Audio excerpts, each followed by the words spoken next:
ሰበር ዜና የኦሮሚያው ፕሬዝዳንት ሽመልስ አብዲሳ ኦሮሚያ ክልል ጠፍቶ ለማየት የሚመኙ አካላት አሉ ሲሉ ተደመጡ። ይሁን እንጂ ይህ ምኞት በፍጹም ሊሳካ እንደማይችል የገለጹት ፕሬዝዳንቱ ይልቁንም ክልሉ ወደፊት ይበልጥ እየጠነከረ መሄዱን አስምረውበታል። አብራችሁን ቆዩ፣ ዝርዝሩን በቀዳሚነት እናደርሳችኋለን። የጠቅላይ ሚኒስትሩ የቅርብ ሰው ጌታቸው ረዳ የትግራይ ህዝብ ህገወጡን የህወሓት ቡድን እምቢ ሊለው ይገባል ሲሉ ጥብቅ መልእክት አስተላለፉ። በአዲስ አበባ በዛሬው ዕለትም በትግራይ ክልል እየተፈጸመ ያለውን አፈናና የልማት መስተጓጎል የሚያወግዝ ሰላማዊ ሰልፍ በመስቀል አደባባይ ተካሂዷል። ዝርዝሩን ይዘናል። በውጭ ሀገር ተደብቀው በኢትዮጵያውያን ላይ ኢሰብአዊ ድርጊት ሲፈጽሙ የነበሩ ህገወጥ የሰው አዘዋዋሪዎች በቁጥጥር ስር መዋላቸው ተገለጸ። ተጨማሪ ያለን ከውጭ በተሰማ ሰበር መረጃ ጀነራል አልቡርሃን ለይፋ የስራ ጉብኝት አስመራ መግባታቸው ተሰማ። ይህ የስራ ጉብኝት በዛሬው ዕለት ትኩረት ካገኙ ዓለም አቀፍ ጉዳዮች መካከል ተካቷል። መረጃውን ይዘናል። የአሜሪካና የኢራን ጦርነት ተባብሶ መቀጠሉ ተሰማ። አሜሪካ በኢራን መሰረተ ልማቶች ላይ መጠነ ሰፊ ድብደባ ስትፈጽም፣ ኢራን በበኩሏ በአረብ ሀገራት የሚገኙ የአሜሪካ የጦር ሰፈሮች ላይ የአጸፋ እርምጃ ሰንዝራለች። ዝርዝር አለን። የተከበራችሁ ቻናላችን ቤተሰቦች ዝርዝር መረጃዎችን ከመመልከታችሁ በፊት ቪዲዮውን ላይክ በማድረግ ማድመጥ እንድትጀምሩ እየጋበዝን በቀጥታ ወደ መረጃዎች ተሸጋገረን። በቅድሚያ ኦሮሚያ ክልል ጠፍቶ ለማየት የሚመኙ አካላት አሉ ሲሉ ሽመልስ አብዲሳ ከሰሱ። የኦሮሚያ ክልል ርዕሰ መስተዳደር አቶ ሽመልስ አብዲሳ በአዳማ ከተማ እየተካሄደ ባለውና ከክልል እስከ ወረዳ ያሉ የመንግስት አመራሮች በሚሳተፉበት መድረክ ላይ ባደረጉት ንግግር ኦሮሚያ ክልል ጠፍቶ ለማየት የሚመኙና ኦሮሚያ የሚለው ቃል መስማት የማይፈልጉ አካላት አሉ ሲሉ በግልጽ ከሰዋል። ይህ ምኞት ግን በፍጹም ሊሳካ እንደማይችል የገለጹት ርዕሰ መስተዳድሩ ይልቁንም ክልሉ ወደፊት ይበልጥ እየጠነከረ መሬት እየያዘ እና ውጤታማ የሆነ እንደሚሄድ በኦሮምኛ ቋንቋ ባደረጉት ንግግር አስምረውበታል። ርዕሰ መስተዳድሩ ሽመልስ አብዲሳ ኦሮሚያ ክልል ጠፍቶ ማየት ይፈልጋሉ ያሏቸውን አካላት ማንነት ግን በስም ለይተው በንግግራቸው ውስጥ አልጠቀሷቸውም። አቶ ሽመልስ ይህን የተናገሩት የክልሎች አወቃቀር ጉዳይ ለሀገራዊ ምክክር ጉባኤው በአጀንዳነት በቀረበበት ማግስት ነው ተብሏል። የትግራይ ህዝብ ህገወጡን የህወሓት ቡድን እምቢ ሊለው ይገባል ሲሉ አቶ ጌታቸው ረዳ አሳሰቡ። በትግራይ ክልል እየተፈጸመ ያለውን አፈናና የልማት መስተጓጎል የሚያወግዝ ሰላማዊ ሰልፍ በመስቀል አደባባይ በዛሬው ዕለት ተካሂዷል። ህገወጡ የህወሓት ቡድን በትግራይ ህዝብ ላይ እየፈጸመ ያለው አፈና፣ ጭቆናና የልማት ማደናቀፍ የሚያወግዝ መጠነ ሰፊ ሰላማዊ ሰልፍም በመስቀል አደባባይ ተካሂዷል። በሰልፉ ላይ የተገኙት የስምረት ፓርቲ ሊቀመንበር አቶ ጌታቸው ረዳ እንደገለጹትም ህገወጡ ቡድን የትግራይን ህዝብ ከልማት ወደ ኋላ እያስቀረ ይገኛል ሲሉ ከሰዋል። የፕሪቶሪያ የሰላም ስምምነት ለትግራይ ህዝብ ያመጣው አንጻራዊ እፎይታ በአሁኑ ወቅት መገታቱን ያነሱት ሊቀመንበሩ ቡድኑ የተገኘውን ለውጥ ወደ ኋላ በመቀልበስ የጊዜያዊ አስተዳደሩን በመፈንቅለ መንግስት ማውረዱንና ራሱን መሾሙን ኮንነዋል። አቶ ጌታቸው አክለውም ህገወጡ የህወሓት ቡድን የፕሪቶሪያውን የሰላም ስምምነት በተሟላ መልኩ እንዲተገበር በተደራጀ መንገድ መታገልና ድምፅን ማሰማት እንደሚገባ አሳስበዋል። ህወሓት ወጣቶችን በግዳጅ ለውትድርና በመመልመል ህዝቡን ለዳግም እልቂት እያዘጋጀ መሆኑንና ወጣቶችን ወደ ሱዳን የመሸጥ ድርጊት በአስቸኳይ ሊቆም እንደሚገባም አቶ ጌታቸው በጥብቅ አሳስበዋል። የኢትዮጵያ ዜና አገልግሎት እንደዘገበው ቡድኑ እናቶችን በማሰማራት እንዲሁም ልጆቻቸውን ከእቅፋቸው በመንጠቅ ወደ ጦር ካምፕ በማስገባት ከፍተኛ ኢሰብአዊ ድርጊት እየፈጸመ እንደሚገኝ በሰልፉ ላይ ተገልጿል። በውጭ ሀገር ተደብቀው በኢትዮጵያውያን ላይ ኢሰብአዊ ድርጊት ሲፈጽሙ የነበሩ ህገወጥ የሰው አዘዋዋሪዎች ተያዙ።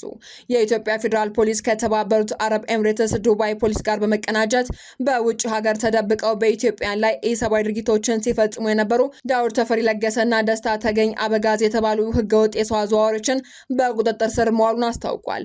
ሁለቱ ዋና ተጠርጣሪዎች የተለያዩ የማታለያ ዘዴዎችን በመጠቀም 105 ዜጎችን በህገወጥ መንገድ ወደ ዱባይ በመውሰድና ከ188 ሚሊዮን ብር በላይ ከተጎጂ በመሰብሰብ በርካታ ዜጎች ላይ ከፍተኛ የሰብአዊ መብት ጥሰት ሲፈጽሙ የቆዩ በመሆናቸው የኢትዮጵያ ፌዴራል ፖሊስ ከዱባይ ፖሊስ ጋር በመተባበር በቁጥጥር ስር ውለው ለሀገራቸው ተላልፈው እንዲሰጡ አድርጓል ተብሏል። የኢትዮጵያ ፌዴራል ፖሊስ ከተባበሩት አረብ ኤምሬትስ ዱባይ የኢትዮጵያ ኤምባሲ በኩል በደረሰው ጥቆማ ተጠርጣሪዎቹ ዱባይ ተቀምጠው ሀገር ውስጥ ባሉ ተባባሪዎቻቸው አማካኝነት ወጣቶችን በመመልመል ወደ ዱባይ በመላክ በተዘጋጀ የማገቻ ቦታ በማቆየት በተለይ በሴቶች ላይ ጥቃት ለማድረስና በማሰቃየት ከፍተኛ ወንጀል ሲፈጽሙ የቆዩ መሆናቸው ተረጋግጧል። የኢትዮጵያ ፌዴራል ፖሊስም ጉዳዩን ሲያጣራ ቆይቶ በሀገር ውስጥና በውጭ ሆኖ በተቀናጀ መንገድ ወንጀሉን ሲፈጽሙ በቆዩ ዳውር ተፈሪ ለገሰ፣ ደስታ ተገኝ አበጋዝና በግብረ አበሮቻቸው ላይ የፍርድ ቤት መያዣ ትዕዛዝ በማውጣት ውጭ ሀገር ያሉትን ከዱባይ ፖሊስ ጋር በትብብር በመስራት ተጠርጣሪዎቹን በቁጥጥር ስር ውለው ሐምሌ 10 ቀን 2018 ዓ.ም ለሀገራቸው ተላልፈው እንዲሰጡ አድርጓል ተብሏል። ፖሊስ ምርመራውን ዘመኑ ያፈራቸውን ቴክኖሎጂዎች ተጠቅሞ ይህንን ውስብስብ ድንበር ተሻጋሪ ወንጀል ለማጣራት እንዲሁም በነዚህ ተጠርጣሪዎች አማካኝነት ከሀገር ወጥተው ከፍተኛ ስቃይ ደርሶባቸው ከነበሩ ግለሰቦችና ተጎጂዎች ካሉበት ዱባይ ቀጥታ ቨርቹዋል የምስክርነት ቃላቸውን በመቀበል ላይ እንደሚገኝ ገልጿል። ከውጭ በተሰማ ሰበር መረጃ የኤርትራው ፕሬዝዳንት ኢሳያስ አፈወርቂ የሱዳኑ ሉዓላዊ ምክር ቤት ሊቀመንበር ጀነራል አብዱል ፈታህ አልቡርሃን ጋር ተወያይተዋል ነው የተባለው። የኤርትራው ፕሬዝዳንት ኢሳያስ አፈወርቂ ለይፋ የስራ ጉብኝት አስመራ የገቡትን ጀነራል አልቡርሃን እና ልዑካን ቡድናቸውን በቤተ መንግስት ማነጋገራቸውን የኤርትራው ማስታወቂያ ሚኒስቴር አስታውቋል። ሚኒስትሩ የማነ ገብረ መስቀል በኤክስ ገጻቸው ባሰፈሩት መረጃ ሁለቱ ወገኖች በሁለትዮሽ ግንኙነት፣ በሱዳን ወቅታዊ ሁኔታዎች እንዲሁም በጋራ ፍላጎት ላይ በተመሰረተ ቀጠናዊና ዓለም አቀፋዊ ጉዳዮች ዙሪያ ሰፊ ውይይት ማካሄዳቸውን ገልጿል። ይህ የሁለቱ መሪዎች ውይይት የተካሄደውን በሱዳን ውስጥ ያለውን ግጭት በቀጠለበትና የአፍሪካ ቀንድ ሀገራትን ያካተተ ቀጠና ያስተላለፍ ይበልጥ በጠነከረበት በአሁኑ ወቅት ነው። የማነ ገብረ መስቀል ባጋሩት መረጃ ላይም የጀነራል አልቡርሃን ጉብኝት የቆይታ ጊዜን ወይም ተጨማሪ ሌሎች ስብሰባዎች መኖራቸውን በተመለከተ ተጨማሪ ማብራሪያ ከመስጠት ተቆጥበዋል። በመጨረሻም የአሜሪካና የኢራን ጦርነት ተባብሶ መቀጠሉ ተሰማ። አሜሪካ በኢራን መሰረተ ልማቶች ላይ መጠነ ሰፊ ድብደባ ስትፈጽም፣ ኢራን በበኩሏ በአረብ ሀገራት በሚገኙ የአሜሪካ የጦር ሰፈሮች ላይ የአጸፋ ጥቃት ሰንዝራለች። በመካከለኛው ምስራቅ ለረጅም ጊዜ የቆየ ውጥረት ወደ ከፋ የጦርነት ቀውስ ተቀይሯል ተብሏል። በመሆኑም የአሜሪካ ጦር ኃይል በኢራን ግዛት ላይ የጀመረውን የአየርና የሚሳይል ጥቃት ለሰባተኛ ተከታታይ ምሽት የቀጠለ ሲሆን በሀገሪቱ የኢኮኖሚያዊና ወታደራዊ ጀርባ አጥንት በሆነው መሰረተ ልማቶች ላይ ከባድ ውድመት እያደረሰ ይገኛል ነው የተባለው። ዋሽንግተን ጥቃቱን አስመልክቶ በሰጠችው መግለጫ በሰባተኛው ምሽት የተካሄደው የአየር ድብደባ በዋናነት ስትራቴጂካዊ የሆኑ ድልድዮችን፣ የኃይል ማመንጫ ጣቢያዎችና የኮሚኒኬሽን አውታሮችን ኢላማ ያደረገ መሆኑን አረጋግጣለች። ይህ እርምጃ የኢራን ወታደራዊ እንቅስቃሴ የአቅርቦት መስመር ለማስተጓጎል የተወሰደ መሆኑንም የአሜሪካ መከላከያ ሚኒስቴር ፔንታገን አስታውቋል። በኢራን በኩል ደቡባዊውን የባህር ጠረፍ በሚያዋስነው የሆርሙዝጋን ግዛት የተፈጸመው ጥቃት በሲቪሉ ማህበረሰብ ላይ ከባድ ቀውስ መፍጠሩ ተነግሯል።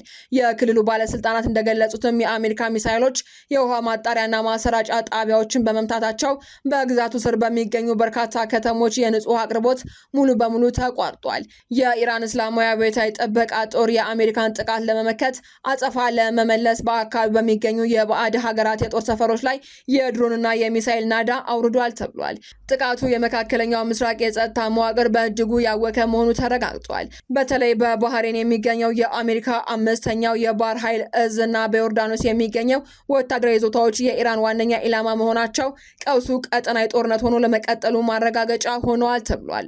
ዓለም አቀፉ ማህበረሰብና የተባበሩት መንግስታት ድርጅት ሁለቱም ወገኖች በአስቸኳይ የተኩስ አቁም እንዲያደርጉና ወደ ጠረጴዛ ዙሪያ ውይይት እንዲመለሱ ጥሪ እያቀረቡ ቢሆንም የዋሽንግተንና የቴህራን ፍጥጫ ግን አሁንም ወደ ከፋ ደረጃ እየተሸጋገረ ይገኛል ተብሏል። ዜናዎቻችን አበቃን። በሰላም ቆዩን።